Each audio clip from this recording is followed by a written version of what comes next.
Azkoitia piktogramak margotzen hasi da oinezkoen pasabideetan gaur asteazkena. Autismoaren espektroaren nahasmendua duten pertsonek erabiltzen duten komunikazio sistema da piktogramena. Autismoaren espektroaren nahasmendua pairatzen duten pertsonei, banda zuri beltzek ez diete segurtasunik ematen bidea gurutzatzeko. Ez dutelako mezua ulertzerik lortzen. Piktogramei esker ulertzen dute. Ahozko edo idatzizko kanalak baliogarriak ez direnean, irudiak erabiltzen dira ingurua ulertzeko. Piktogramen azalpena oso garrantzitsua da ezgaitasun ezberdina dauzketen pertsonentzat, ez? Autismoaren kasuan adibidez oso garrantzitsua da, zeren pertsona hauek ez dituzte errealitateko zinuak geu bezala identifikatzen, ez?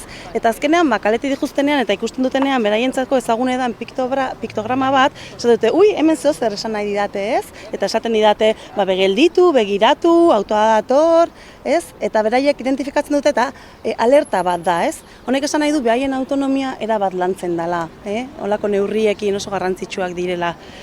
Baita ere, kaletik despistauta dijonarentzat, edo mobilari begira ezazuela pentsatu bakarrik holako disfuntzioak edo arazoa dauzken pertsonentzat direla, ez?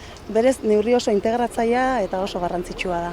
Urte bukaeran, Marea Urdinak aurkeztu zigun piktogramen inguruko txosten bat.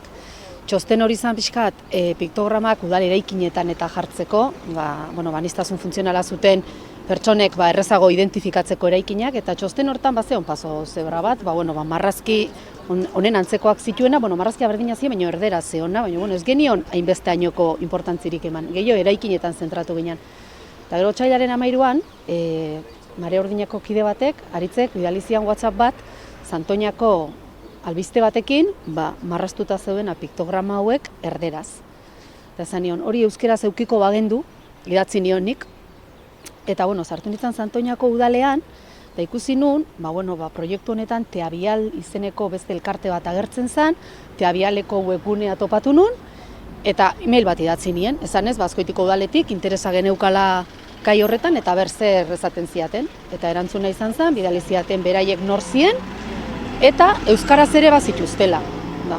Pitzatu nun euskaraz ere bai, eta zer egin behar dugu hori lortzeko, gurekin hitzarmen bat sinatu, eta gero guk plantillak zuek eroste dituzue, zuek konprometitzea zeate plantillak zuek bakarrik erabiltzea, porque dirudienez registratuta dituzte, eta esan zigutenez, euskeraz lelenak zeate bidaltzen ditugunak, eta konfirmatu ondo itzulita ditugula. Eta orduan, euskara teknikari erakutsi nion, ondo zeuden, eta hitzarmena sinatu genuen, plantilla bidali dizkigute, eta plantillakin batea baita bidali digute gia didaktika bat eta ipuin bat ikastetxeetan lantzeko piktogramen gai hau. Baina erderaz da, Sevillako elkartea dalako, eta euskeratzen nahi gea, eta gure asmoa da gero hori ere zabaltzea, eta beraiei idatzi diet eta esan diet euskeratzen degunean, beraiei bidaliko diegula, Azkoitiko udalaren ekarpen bat hori itzulita, espero deulako Euskadiko beste herri batzuk ere proiektu honekin aurrera egingo dutela, eta haiek ere gia eta ipuina itzulita eduki ahal izateko. Guretzako gauten elkartearentzat, Gipuzkoa osoan gaudenez, importantea da egiten ari garen ekimen hau beste herrietan ere zabaltzea, eta hori eta gustatuko litzakukena, ez bakarriko Gipuzkoa, baizik eta Euskal Herri osoan horrelako laguntzak izatea, autismo du pertsonentzat, eta beste ezgaitasun edo zaitasun dituzten beste pertsonentzat. Eta hori da gure burua, hemendikan orain nolabait, hemendikan hau zabaltzea Gipuzkoa osoan. Ez dakit.